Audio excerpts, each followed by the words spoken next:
আসসালামু আলাইকুম রহমতুল্লাহি ওয়া বারাকাতুহু। প্রিয় দিনী ভাই ও বোনেরা, আসুন আজকের পর্বে আমরা সূরাতুল ইখলাস আমরা শিক্ষা করব, তিলাওয়াত করব।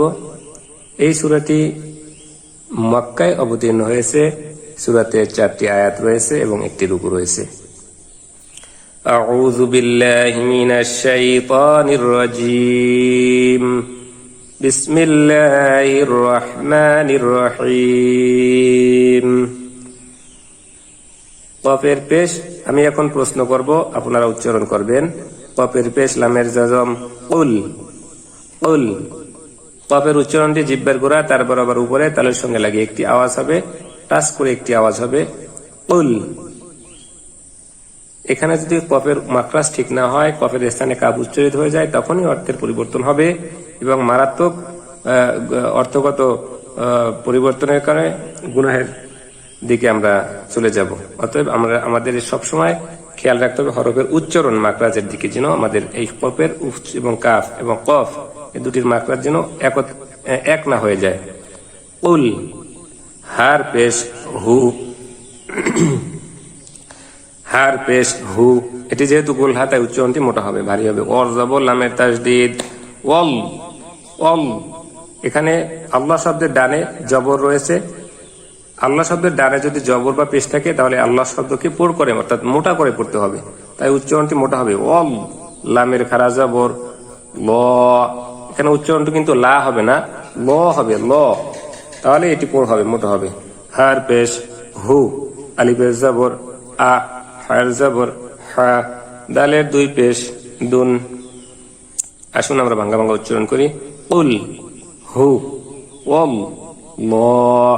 যেহেতু এখানে খারা জবর রয়েছে আল্লাহ শব্দের উপর, তাই একালিফ টান হবে। ল হা হু আ হা দুন।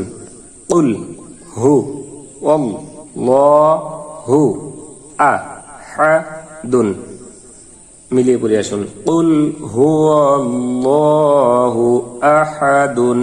এখানে আমরা যখন অক্ষ করব তখন দালের এই দুই পেশ থাকবে না, দালটি সাকিন হয়ে যাবে এবং কলকলা উচ্চারিত হবে। কুল হুয়াল্লাহু আহাদ। হা হলকের মধ্যখান থেকে মাকরাজের দিকে খুব খেয়াল রাখবেন যে হা এবং হা এই দুটির উচ্চারণ যেন এক না হয়ে যায়। কুল হুয়াল্লাহু আহাদ। সামনে আয়াতে চলুন। আলিফের জবর লামের তাসদীদ আল। আল লামটা পড় হবে এখানেও, আল্লাহ শব্দের ডানে জবর রয়েছে। আল লামের খারা জবর এক আলিফ ল। ল ল হার পেশ সাদের তাসদীদ হুস।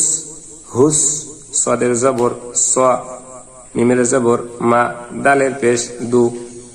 আল ল হুস স মা দু। আল ল হুস স মা দু। এবার আমরা মিলিয়ে পড়বো আল্লাহুস সামাদু। এখানে যখন আমরা অক্ষ করব তখন দালের পেশ থাকবে না, জজম হয়ে যাবে এবং কলকলা উচ্চারিত হবে। আল্লাহুস সামাদ। আল্লাহুস সামাদ। আল্লাহুস সামাদ। সামনে আয়াতে চলুন। লামের জবর মিমের জজম লাম, ইয়ার জবর ইয়া, লামের জের দালের জজম লিদে। এখানে যেহেতু লা লেখা রয়েছে অর্থাৎ অক্ষ না করে মিলিয়ে পড়তে হবে, মিলিয়ে পড়াটাই উত্তম, তাই আমরা সামনে আয়াতে মিলিয়ে পড়বো। ওয়ার জবর ওয়া, লামের জবর মিমের জজম লাম, ইয়ার পেশ অর জজম একালিফ ইউ, লামের জবর দালের জজম লা দে। এখানেও লা রয়েছে কিন্তু তারপর আমরা এখানে অক্ষ করব, থামবো। লাম ভাঙ্গা ভাঙ্গা উচ্চারণ। লাম ইয়া লিদে ওয়া লাম ইউ লাদে। লাম ইয়া লিদে ওয়া লাম ইউ লাদে। এবার আমরা মিলিয়ে পড়ব। লাম ইয়ালিদ ওয়া লাম ইউলাদ। লাম ইয়ালিদ ওয়া লাম ইউলাদ। সামনে আছে চলুন। ওয়ার জবর ওয়া, লামের জবর মিমের জজম লাম, ইয়ার জবর ইয়া, কাপের পেশ লামের জজম কুল। এখানে দেখুন নুনে সাকিনের বামে লাম আসছে, তাই এই নুনে সাকিনটা লোপ পেয়ে যাবে, অর্থাৎ কাপে গিয়ে লাম ধরবে, কুল উচ্চারিত হবে, এই নুনটি থাকবে না। এটি ইদগমের বিলাগুন্ডের কায়দা। নুনে সাকিনের বামে লাম আসছে। গুন্না ছাড়া মিলিয়ে পড়তে হবে। কাপে গিয়ে লাম ধরবে, নুনটি কি মাঝখান থেকে লোপ পেয়ে যাবে।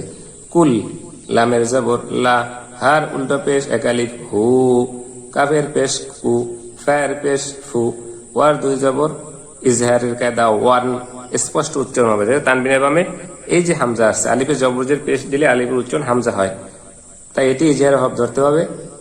এজন্য এটিকে স্পষ্ট করে পড়তে হবে। তানবিনের এই দুই জবরকে আর স্পষ্ট হবে ইজহার করে ওয়ান। আলিফের জবর আ, হার জবর হা, দালের দুই পেশ দুন।